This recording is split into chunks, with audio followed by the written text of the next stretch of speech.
Miami, Miami, Miami, Miami, Miami, Miami, Miami, Miami, Miami, Miami. It feels like Miami.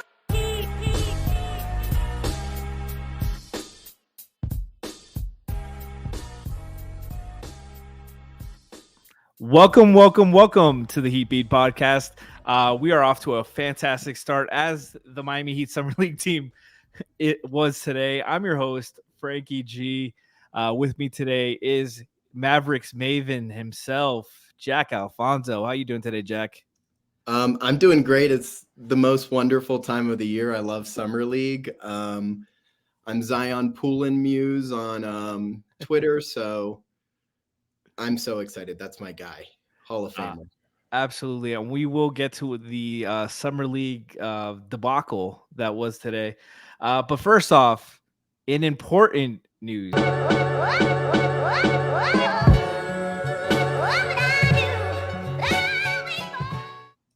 That is right. Bam Adebayo has officially signed his contract extension, has a player option for his last year in 28-29, probably opts out. I think that'll be his 10th year officially, so he can opt out and get a longer extension.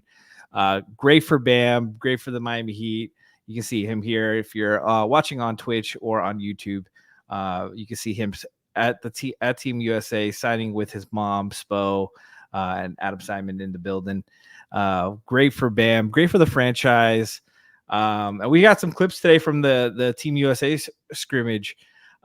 First day of practice was today. Jack, first off, we still have the recording of the draft reaction from when they took Bam. I was positive on it. I think I was the rare one who was not absolutely pissed off about it. So I'll take that victory lap there. I've been wrong about everything else, but hey man, I was with you. I wanted OG, but I was cool with Bam. Yeah. But what are your thoughts on the Bam extension? I mean, like, it's kind of hard to talk about because what could my thoughts be other than just hell yeah?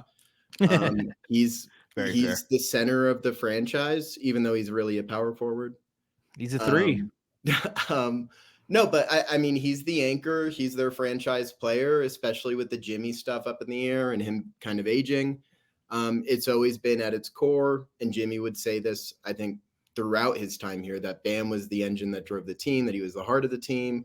He's the captain, best defensive player in the league, really unheralded, but great offensive game that's growing and blooming. I think Tiffany Meeks said something about this being kind of Bam's specific timeline right now. Like, he's just entering his prime. He's getting his money. Well earned, by the way. Like, honestly, kind of a steal. Obviously this is the max extension, but awards voters really kind of stole some money out of his pocket a little bit, because he definitely should be a reigning defensive player of the year. Not to like litigate that, but like Jaren Jackson has one, Marcus Smart has one. Neither of them should have one over Bam, but everybody knows that. Tiffany Meeks tweeted something out about this kind of being his window, his prime. And I think that's true, but also this kind of long-term extension as Bam kind of enters the pantheon of like all-time Heat greats, of people who are in that top five in like basically any category statistically. Like, really, it's just like him and Dwayne Wade in terms of like longevity of Heat stardom right now. It was an interesting kind of moment to reflect on like where they are, where they've been, how he's grown, where he's at now, but also like what's it gonna look like for him in the next 10 years if he's still with the team, 5 years, as his offensive game maybe blooms a little bit. We saw the 3-point shot a little bit. He's always adding something to his game and always polishing things up a little bit.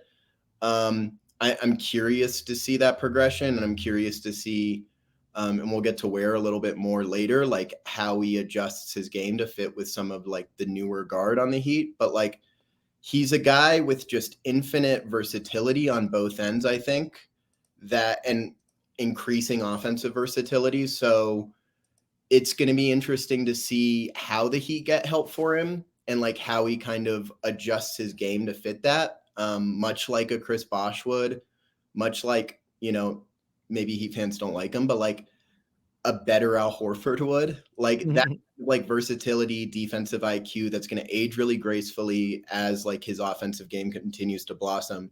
And we'll talk about this a little bit, but like they just need to get him help now. Like Yeah. he needs guard help.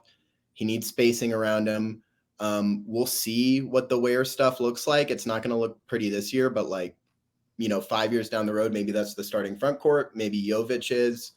There's a lot of like different directions this can go, or it could just like implode because I think everybody's a little pessimistic about the Heat's team building prowess. But like, this is the win. This is like the huge win of the offseason, and you're not going to get better than this. This was the most important thing that you had to actually take care of, and you someone had control of. But like you said, Bam could have delayed this more, tried to get all NBA, and it was in line for I think about 100 million more plus if he waited and did eventually get all NBA or Depoy.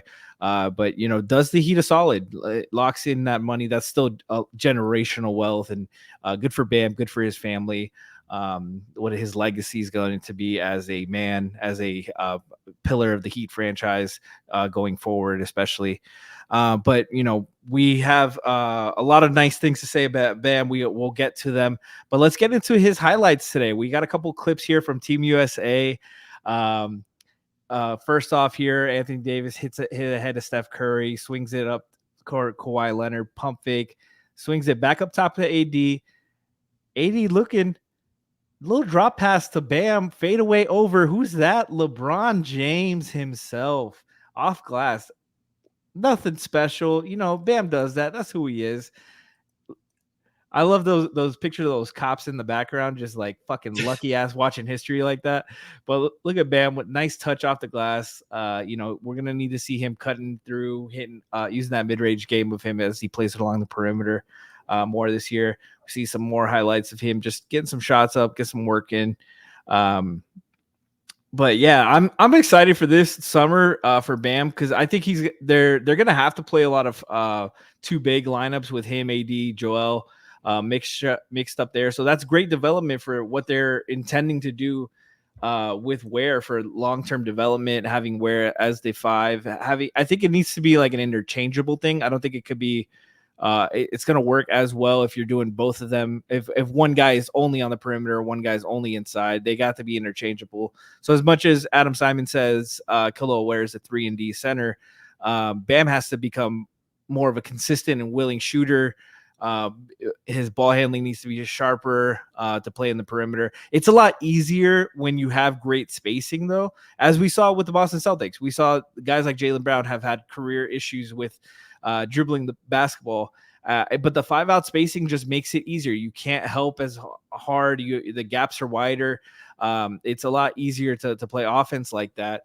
And if they're able to realistically be that kind of shooting team, like guys who are willing to shooters, which it doesn't only take those two, it takes Jimmy, it takes everybody on the team to take those contested, semi-contested threes. You're open, you got to take them and move the ball and got to commit to it. But it starts with them three most of all, because Jimmy has to be included as well. Yeah, I mean, I think it's obviously like an incredible honor. I'm a little mad that these other centers all of a sudden want to play for Team USA. This is Bam's spot. Get out of the paint. Exactly. But to your point, like incredible experience working in these two big lineups with high-level bigs, because just the way the Heat's roster is constructed, he's going to be playing next to a 7-footer or at least somebody like above 6'10", 90% of the time, depending on whether they re-sign Haywood Highsmith. Like it's Right. either going to be next to him Jovic, Ware, K-Love, and then like maybe 2 minutes during the season, Thomas Bryant, or like Kashad Johnson or somebody like that. But like for the most part, it's going to be kind of a new look for the Heat front court. I agree that it's going to have to be interchangeable. I like the like Khalil wears a 3-and-D center stuff, but like sure as hell isn't now. And he won't be this season. Like he's going to be a D center. that three ball is not going to be there. I just like, I think, summer league shooting, and we're not there yet, but like we'll get there. Yeah. Summer league shooting is like inherently unreliable, especially the first game of summer league. But I hope this is a good chance as we like move into summer league talk, like to manage expectations about what that spacing is going to look like from him this year. And like, we'll see where Jovic's shot is at. We'll see where Bam's shot is at. That would help things incredibly. But again, to your point, like all of this is fine and good if they have somebody at the guard spot or even at the wing spot to create consistent rim pressure and distribute for these guys and kind of make some sense of a sometimes crowded front court. Sometimes that can be a huge advantage if you have the right player at the guard spot to like render that coherent. And then spacing is going to be huge. We'll see like if they get some shooters out of the summer league team, if Duncan's healthy, if Tyler Hero's on the team, Terry, like what does he look like? There's a lot of variables there, and like it's going to look rough. I think everybody who's paying attention to the Heat right now knows the Heat offense is going to be rough. I think immediately the comments we got when we opened the stream was like, not just that this was a summer league game, but that this is like a precursor to what the Heat offense will look like, which is, I would usually say, an overreaction, but also not that much of an overreaction. It's man. Yeah, I mean, we just came off a season where they were top 10 worst team on offense, bottom 10 on offense, and they haven't really addressed any of their weaknesses. We'll get to the summer league game as it gets here, but obviously the other news was the Caleb Martin signing with the Philadelphia 76ers, 4 years, $32 million. According to 5 Reasons and other outlets, the Heat had originally offered him to opt in, and they would extend them for a total of 5 years, $65 million. That's including his player option for 7.1, I believe it was. And he took a deal to he took his chances. They made it clear to the agent apparently that we literally cannot offer you this deal if you pass up the player option. So if you opt out, like we'll give you an offer, but it's not going to be this. And apparently on the day one of free agency, they went back and were like, hey, can we get that offer again? Clearly not understanding it literally wasn't possible. But Caleb moves on.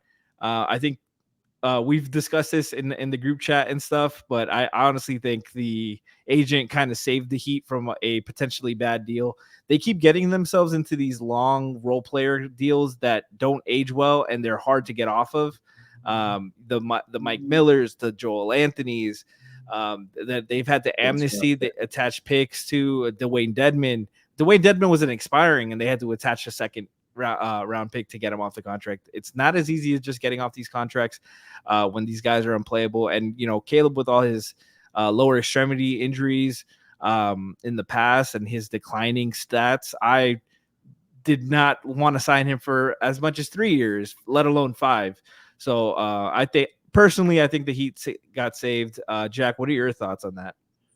I have a lot of thoughts on it. I think I guess the serious part, first and foremost, is just love Caleb, like all-time Heat role player. For sure. Just one of the best parts of the last few years of Heat basketball, just one of the best discoveries or developmental like wins of the Heat.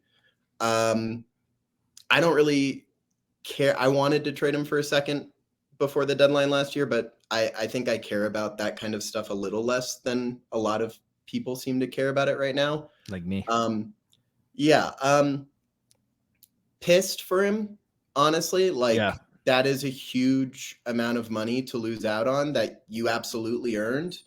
I'm glad the Heat aren't giving it to you, but like, I wish he got that money. I think if you're a Sixers fan, that's exciting. You should be happy about it. Like, I saw some reports that was like, he's going to slot right into the 4. And I'm like, I was really hoping Caleb would leave and go play the 3 or 2 as a fan of his, I'm a little annoyed, but good player. Like, and like part of a good Sixers off season that's going to end up in like disappointment for them, but good for them.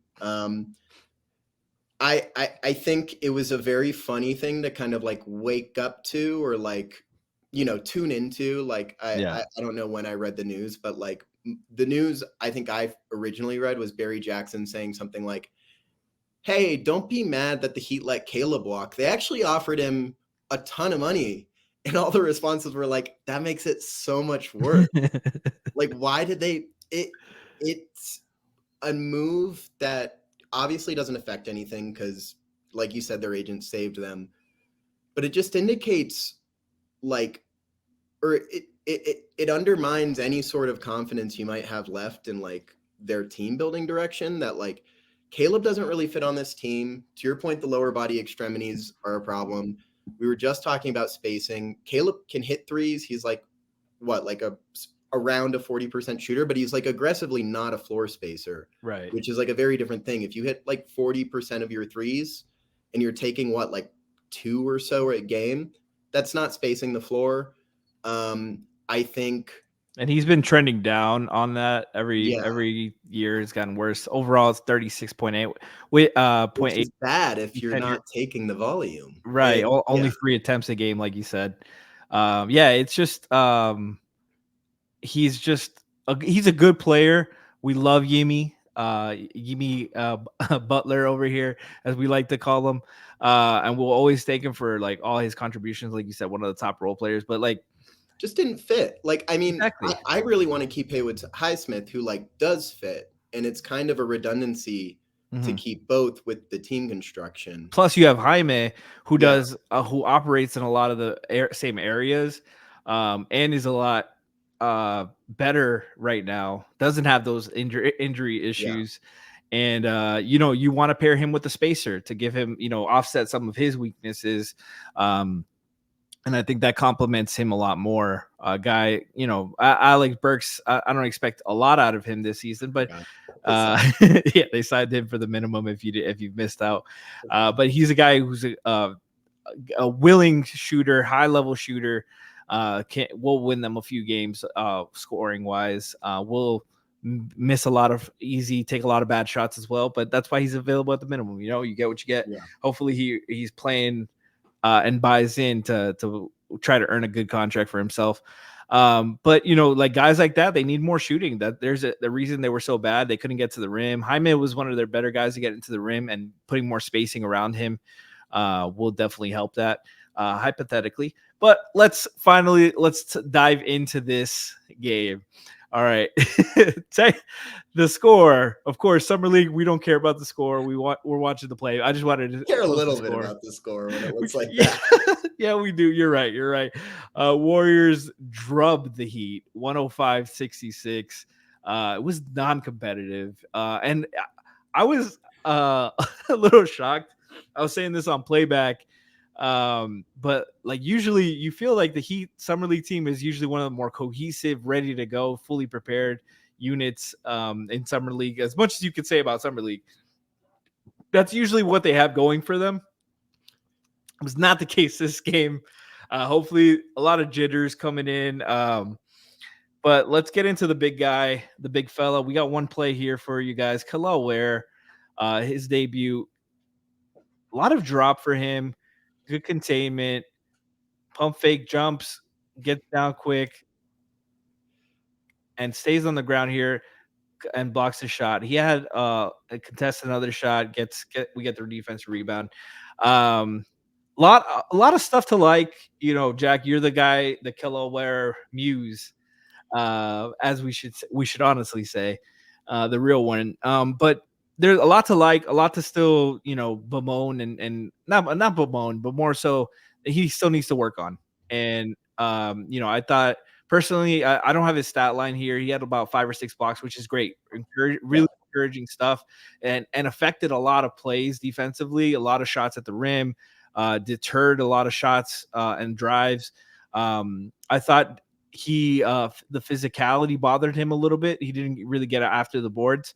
The screen setting, I thought he was too skinny but that's coachable. That's teachable stuff.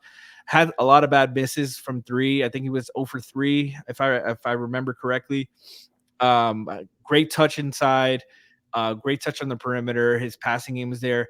I feel like his guards did him no favors. They did not look for him on the pick and roll, in the short roll. They did not look to get, anytime he was posting up, they were looking to swing the ball around. There's a bunch of open shots to get him going. Like, feed the big man, get him going, get him involved.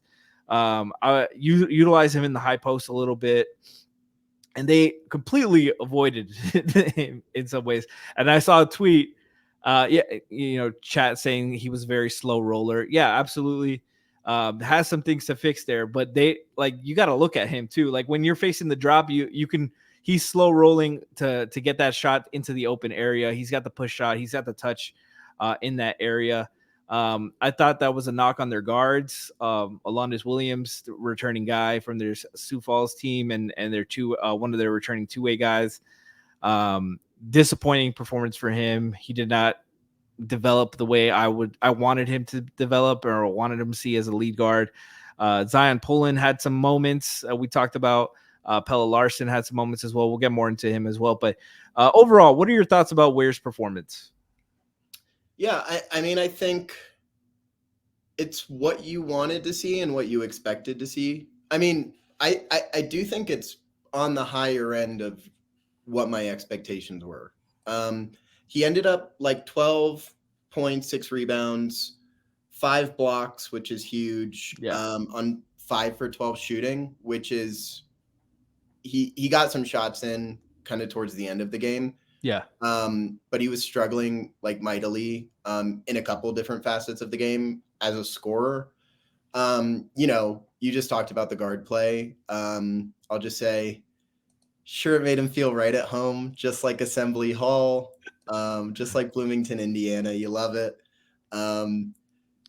That's one of my favorite things about the Ware to Heat transition, is just like, he knows what it's like to not get looked at all by his guards on a post up or on a roll. Shout out to Bam. It's going to be a lot of the same. I mean, we talked about it on the Draft Beat episode. All of the concerns that you would have with a guy like him are there.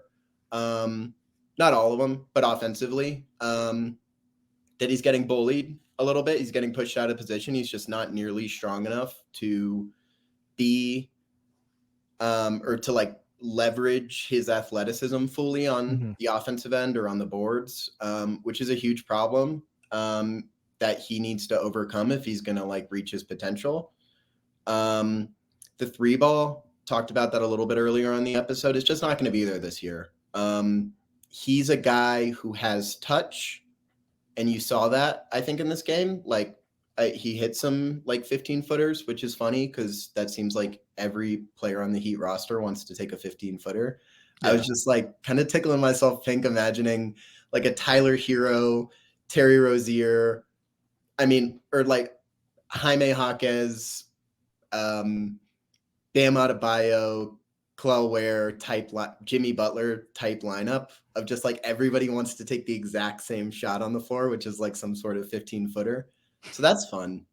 That's the best shot in basketball, as everybody knows. So let's just get more of those. But defensively, I think this is the best possible outcome for this game. The 5 blocks is huge. The effort is the big thing. That clip is such a good microcosm of all of the positive things about his game, where the effort is like so much there, where it's not just the first effort and like the attentiveness of like trying to be helpful and like trying to be that big, but like being attentive, being nimble enough to not just like totally screw up on your second attempt, to like kind of get the low swat and get the loose ball there. That's a big thing to like about him, is that like I really don't think he's a clumsy big that's going to be foul prone, and he's long enough and athletic enough to make these second efforts successfully. And then the early jump and stuff, you kind of like that too. Like I think from a rookie, because that's so easily, I think, coached out. if you're a player that just spends any time in the league. Not that like there aren't NBA veterans who do that, but I'm pretty confident that Spo stamps that out very quick. And then once that's stamped out, then he's just going to be a force. Like he's so long. He's affecting kind of every shot. The 5 blocks doesn't really do it justice. It's going to be interesting with him. I think on the offensive end, the Heat just do not have the personnel right now to make him watchable or like really effective on that end, because he's going to be really reliant on his teammates to do anything on that end. And they just don't have it. Some of the screen setting, I think I tweeted out, he needs to move more on these screens. Bam's got to teach him that like you should be moving laterally on every screen. Like there's no such thing as an illegal screen. You got to like tackle these dudes. No, I mean, I thought the screen setting was like intentional. If we're thinking about like the Hassan Whiteside comparisons,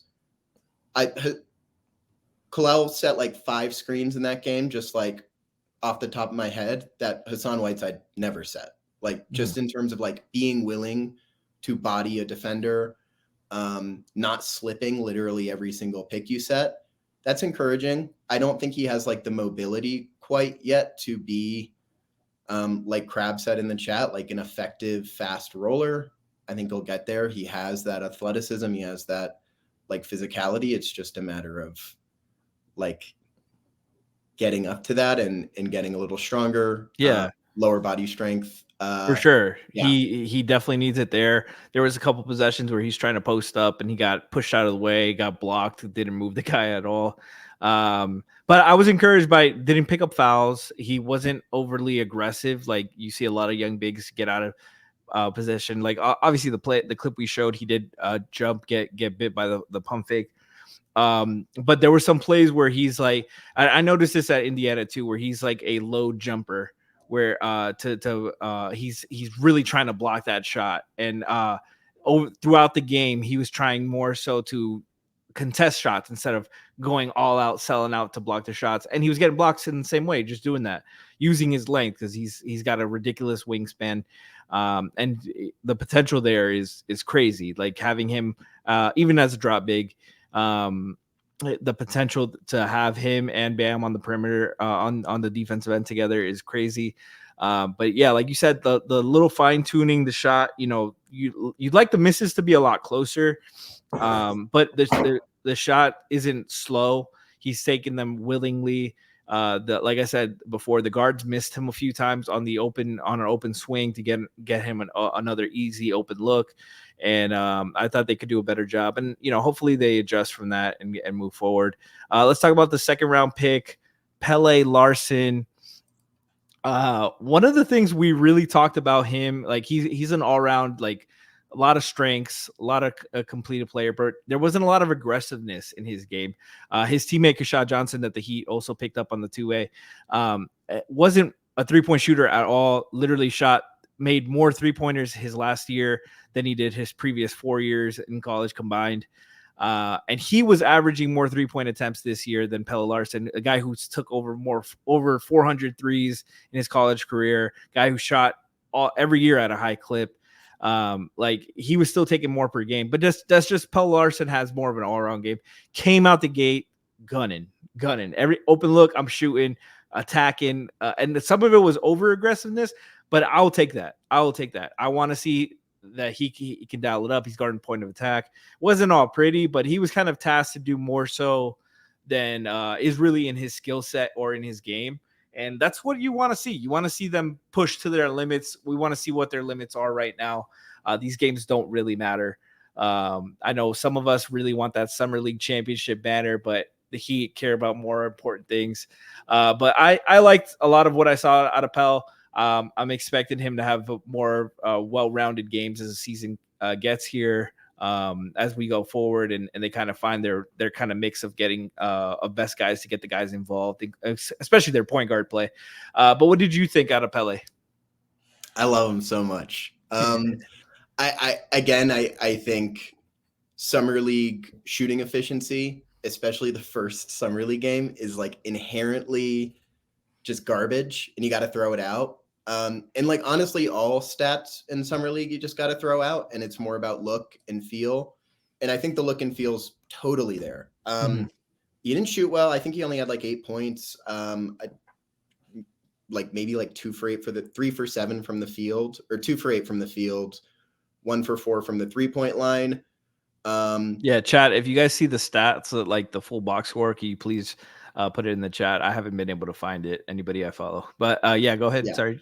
No, but the 3 steals are awesome. I think that's what's so exciting about him is, you know, I think you see him and you're like, okay, I see 2nd round pick, Miami Heat development project. 23 years old as well. Yeah, 23 years old, a white shooter. Like, this guy just has so much more to offer. I mean, first off, the shot does look really good, I think. But despite him missing most of his like few attempts, I think the stroke looks great. Like the one that did go in, beautiful, and like not just like a spot up attempt. Like he's got it there. I feel very confident that like that's going to be a reliable thing.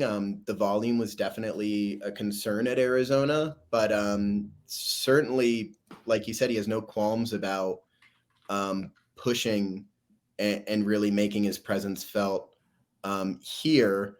I just like everything about the way this dude approaches the game, that like he has the physicality and athleticism and like mindset to make plays on defense. Oh, we got the box score here, by the way. Thank you, chat.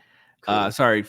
So he had finished with 8 points, 3 rebounds, 3 steals, 2 turnovers, 2 for 8 shooting, 1 for 4 from 3, 3 for 7 from the line. The free throw, and I also want to give guys the benefit of the doubt for the some jitters for first game. Yeah, you're getting your ass kicked. A lot of the older guys, the guys who are professional experience, the guys who have been are returning NBA players like a Cole Swider, Alondes Williams, but those guys should be dominating. Alondes Williams finished 0 for 9, 2 points, minus 29. That's a problem. Your second year in summer league, you should be absolutely kicking ass. Yeah, well, that's the Swider thing, and I don't know if we're going to talk about Swider. I'm not like a huge fan, but like this is how he should look in summer league. Like this is how he looks in the G League. Like he has that experience, that pedigree to carry a team. The guys who are rookies, you kind of want it, like you expect it to be a mess, and you just want to see the flashes and the look of like how they look against other NBA athletes and stuff. And I think that was the encouraging thing, is that he doesn't have an issue, I think, athleticism wise, keeping up with these guys. I think he's more than capable of not just being like a solid defender, but like a legitimately plus defender, which you tweeted something out today about like what is the best Miami Heat 2-way lineup. And that's been a problem like with the Heat, is they just don't have that many 2-way players. They have a lot of offensive specialists, and they've historically had a lot of defensive specialists. So you got to kind of pick and choose outside of your stars. Yeah. And that's the big like value sell with him, is that it seems like he's going to be able to contribute a lot on both ends. Similar to kind of the Hawkes pick. Even though I think they can play really well together, they occupy completely different spots of the floor, ideally. And yeah, I mean, I fully expect further on in the summer league, depending on how much he plays, for him to get kind of like a 5-3 night or something like that, or at least just kind of get a little bit like hotter on his jumper, because it's smooth, it's in rhythm. It's not like the wear misses where you're like, this needs workshopping. You got to like spend some time with the shooting coach. I don't think that's the case with Larson. It's there. It's just comfort. And I think one of the best things about him, if I remember correctly, about like kind of projecting to the NBA, was that his efficiency on 3-point shots from the NBA like distance in college was exceptional. Like I don't think there was a drop up. It may have actually improved like at that distance. So like he's built for it. Somebody like Zion Pullen, who could hit threes in college, I have questions about how that shot translates to the NBA for sure. Distance. I don't have questions about Larson in that regard. So big fan. I think, probably the most thoroughly encouraging performance of the night or of the day for me. Not that Ware wasn't super encouraging, just that there's like more of a upside. How are they going to fix these things? Series of questions about him. With Larson, it's like that He's guy. just got to shoot better. Yeah, and it's going to happen. So. Yeah, and Larson, like, real encouraging 7 free throw attempts. That's real encouraging. 3 for 7 is garbage. But sometimes also we don't know. These guys are also working on new shooting mechanics and stuff, so you might be experimenting some stuff that might cause some change, jitters as well. First game, but let's get Ware's stats. 12 points, 5 for 12 from the field, 0 for 3 from the 3, 2 for 2 from the free throw line, 6 rebounds, 0 assists, 5 blocks, 2 turnovers, 2 personal fouls. Real Heat fans remember Michael Beasley had like a 12 foul summer league game, so that's encouraging for Ware. I like that he wasn't overly physical, and defensively projects really highly. Offensively needs to smooth it out, but this is going to be a project big to work out with. Let's just briefly touch on guys like Kashad Johnson. 6 points, 6 rebounds, 2 steals, 1 assist, 1 block, 1 turnover, 3 for 10 shooting, 0 for 4 from 3. He's a guy that I really liked, and I think Spo's going to really like him. They ran him at the 4 to start the game, had some small ball 5 and minutes at the end of the game, and they kind of got going a little bit when he went to the 5. I think Spo's going to love this guy, his versatility, especially on defense. Didn't have a great shooting game or scoring game whatsoever, but impacted the game in a multitude of ways.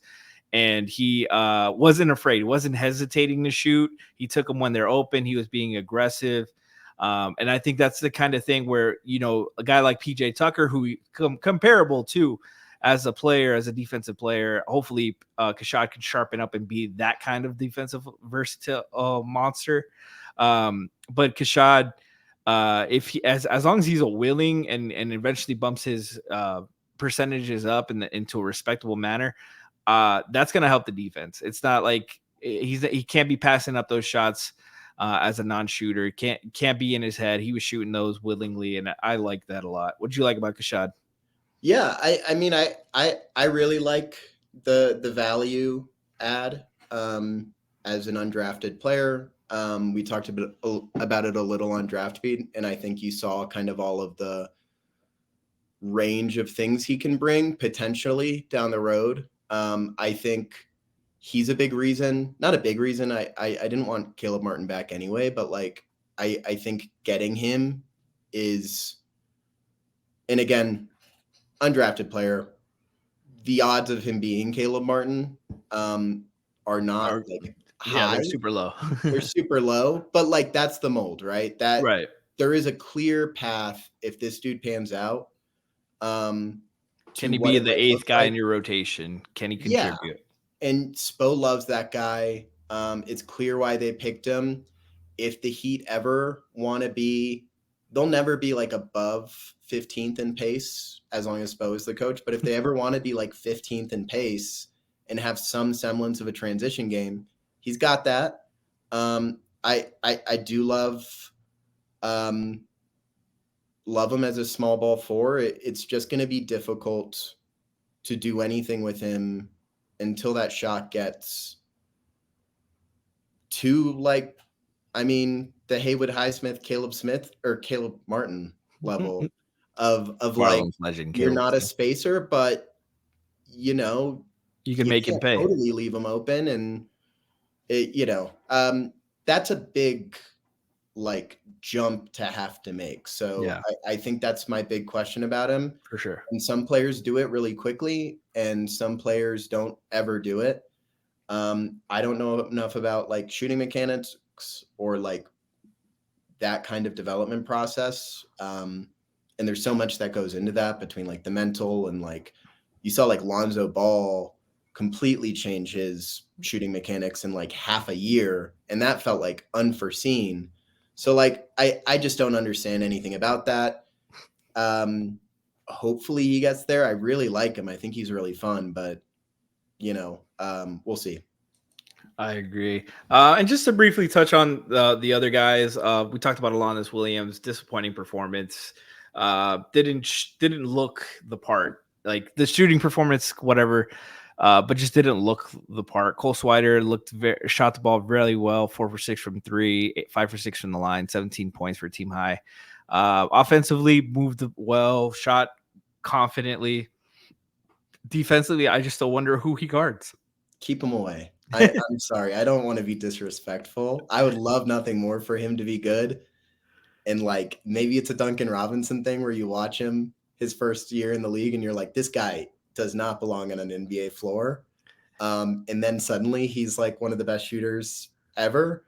I firmly felt every time I was watching Cole Swider, I think I could like pull up my texts with Giancarlo Navas of like every single time Swider was on the floor. I was like just texting him angrily, like, why is this happening? Why are they doing this to me specifically? He just good for him. Like G League legend.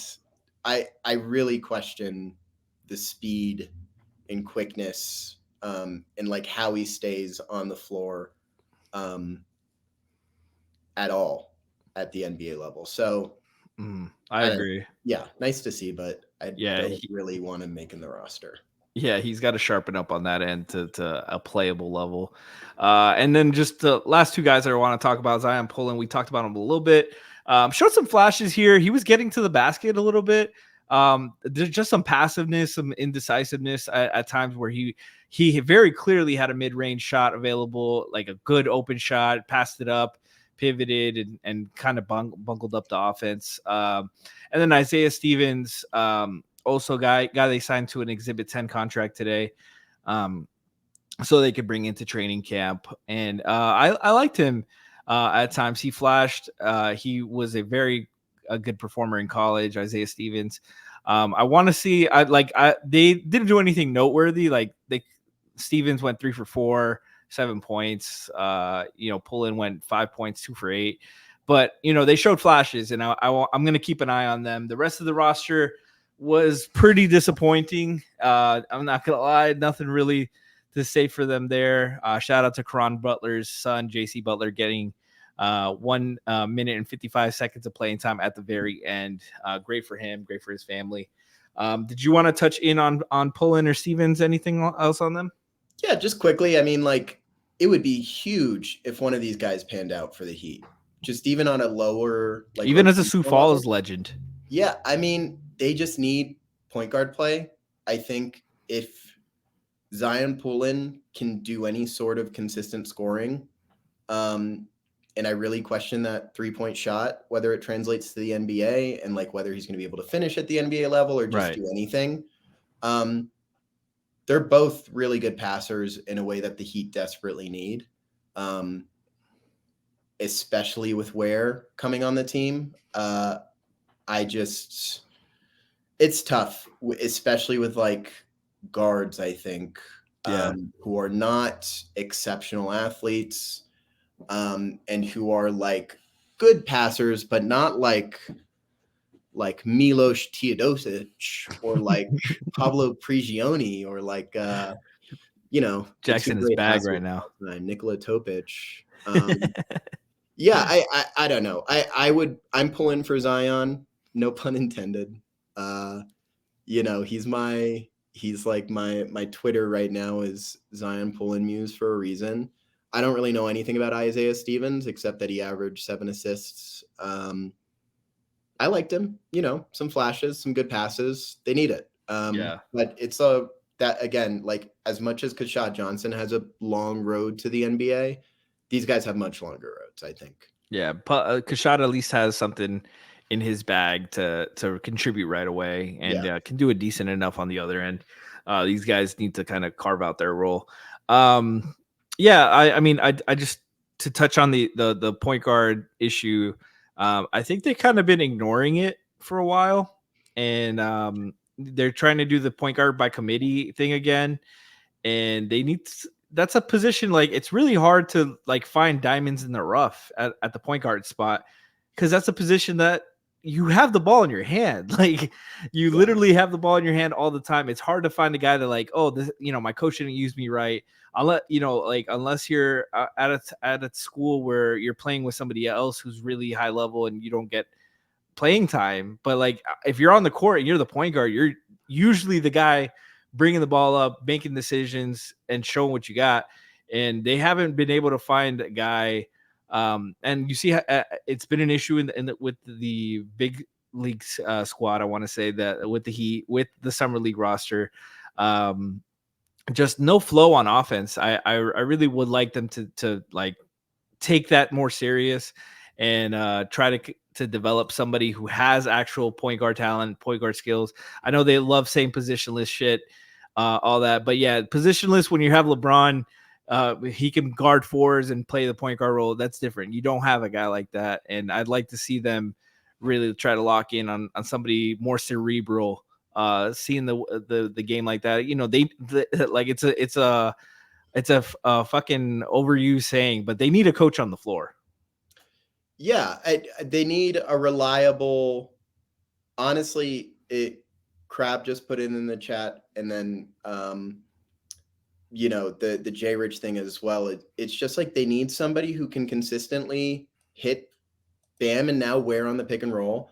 It would be wonderful to have like a lob threat passer with Ware, because I feel like that's going to be where the majority of his offense has to come from.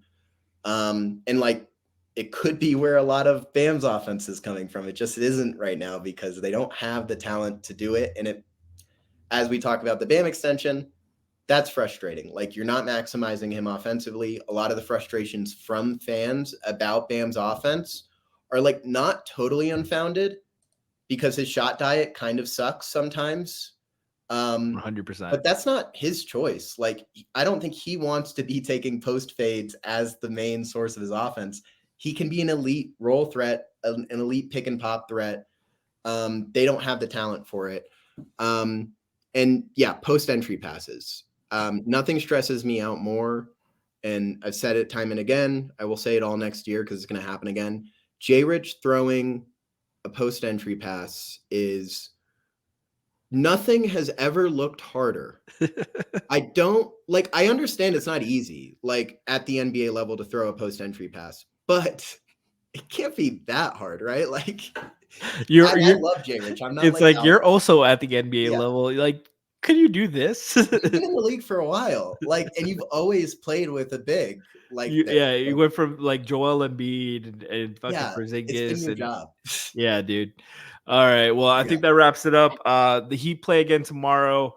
Summer League, they play tomorrow against the Sacramento Kings at 4:30 Eastern time. We will not be doing a playback as far as I know. I will be working. If anybody else on Heat Beat wants to take it, please be my guest. I don't know if they will be potting tomorrow either, but I do look forward to catching the replay myself. And then after tomorrow, they will be off until the 10th, which is Wednesday, where they play the Los Angeles Lakers at 7 p.m., which I will definitely be watching and hosting a playback and potting after. But, lot to definitely not to like about today. Thank you to my co-host, Jack Alfonso today. Zion Pullen Muse on Twitter, at Mavericks Maven. Jack, we're anything else to say to the people before we get out of here? Summer League, best time of the year. Enjoy it. Some garbage basketball.